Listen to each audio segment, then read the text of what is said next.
Luis De La Fuente ended the biggest ego in Spanish football with one phone call.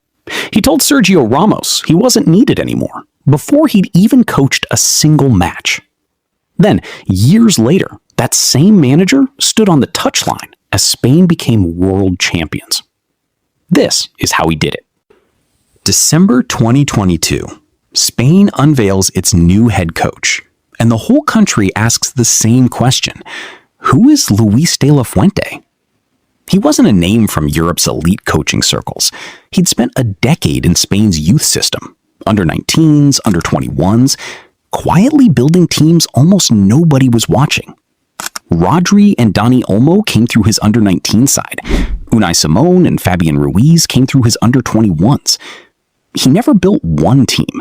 He kept building the same team over and over and waiting for it to grow up.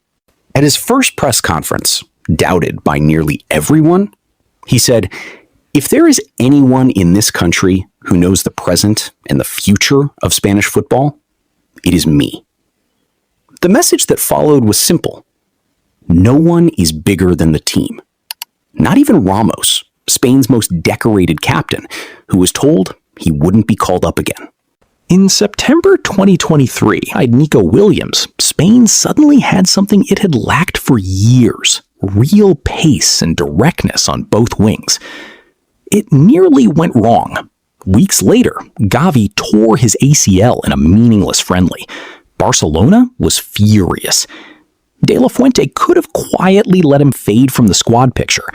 Instead, the moment Gavi was fit again, he was back in the fold.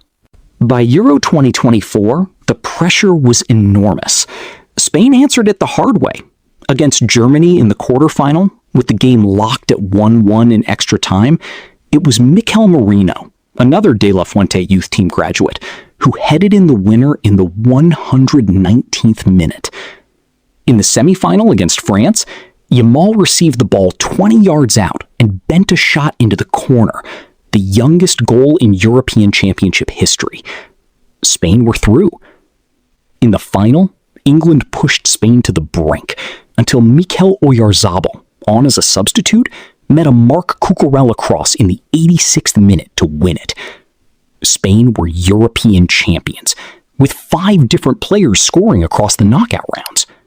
2 years later, De La Fuente's Spain arrived at the 2026 World Cup as favorites and didn't lose a single match on the way to the final.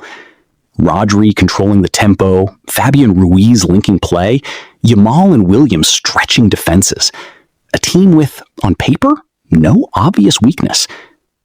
Waiting for them in the final, Lionel Messi's Argentina, defending champions, chasing history of their own, and coached by Lionel Scaloni, a manager who'd built Argentina's golden generation the same way De La Fuente built Spain's, just on the opposite side of the draw.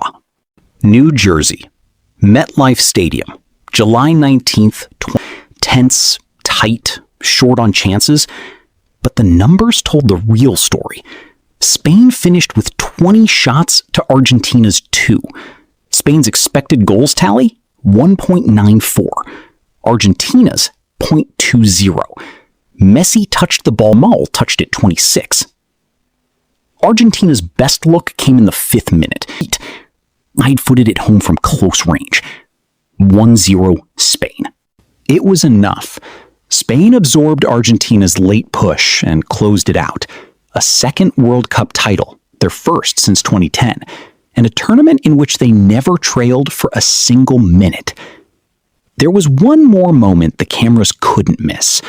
A photo from 2007, verified as genuine by UNICEF, of a 20-year-old Messi bathing a 6-month-old baby during a charity shoot in Barcelona. That baby was Lamine Yamal, the same player who just helped dismantle Messi's last World Cup final.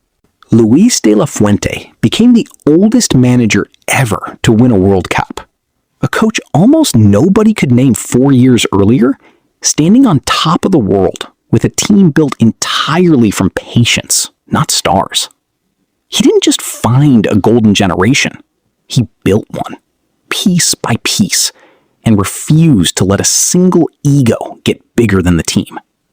That's the real story of how Spain became became champions of the world.